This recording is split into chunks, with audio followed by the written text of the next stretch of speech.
Hello, this is Tech Tips with Stoneman. Today we're going to give you a quick rundown on how to find your autosave passwords inside Google Chrome on macOS. This is a fairly simple process, so this will be a quick and easy video.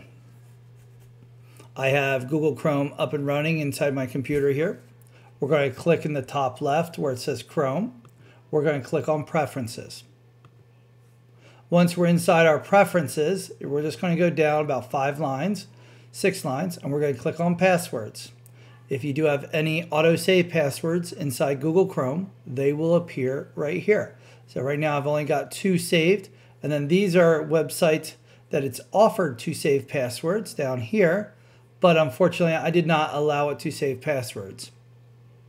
This is Stoneman with Tech Tips with Stoneman. I hope this helps you out. Stay safe, stay healthy, and have a good day. As always, please like and subscribe for more tech tips.